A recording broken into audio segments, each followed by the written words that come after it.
ഇന്ന് കേരളത്തിലെ എത്ര അപ്പന്മാരും അമ്മമാരും കുട്ടികളെയും കൊണ്ട് മീൻ മാർക്കറ്റിലേക്കും ഇറച്ചി കടയിലേക്കും ഞായറാഴ്ച പോകുമ്പോൾ കൊണ്ടുപോകും.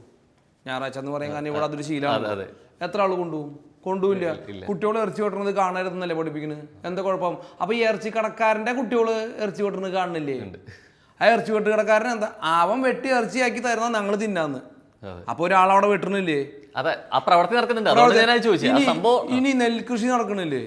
ഈ പാടം മുഴുവൻ ഉറുദു മറക്കണില്ലേ? പാമ്പും പഴുതാരിയും തവളയല്ലേ ചാവണ്? 10 കിലോ അരി ഉണ്ടാക്കണമെങ്കിൽ ചുരുങ്ങിയത് 15 കിലോ മൃഗങ്ങൾ അടിയിൽ ചാവണം.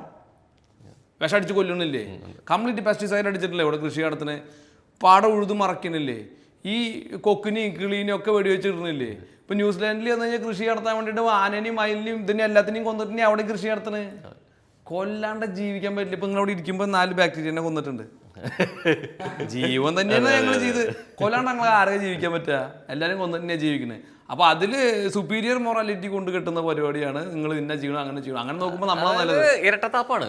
അത് നമുക്ക് ഇത് കൊന്നു കഴിക്കുകയും ചെയ്യും, എന്നാൽ മറ്റൊരാൾ ചെയ്യുന്നുണ്ടെങ്കിൽ അതിൽ തെറ്റ് കണ്ടെത്തുകയും താപ്പല്ല, ഇത് സുപ്പീരിയർ മൊറാലിറ്റിയാണ്. അതായത് ഇവൻ ഇറച്ചി തിന്നണവൻ കൊലപാതകി, ഞാൻ പച്ചക്കറിയും പയറും മാത്രം തിന്നുന്നവൻ, ഞാൻ വളരെ ഡീസന്റ് ആണെന്ന് തെളിയിക്കലാണ്. നമുക്ക് പ്രശ്നമില്ല, അവര് പച്ചക്കറി തിന്നോട്ട് നമ്മൾ അറിയും. ആരെങ്കിലും പറയാം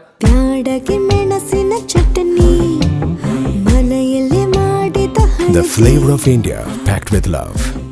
Firas Spices.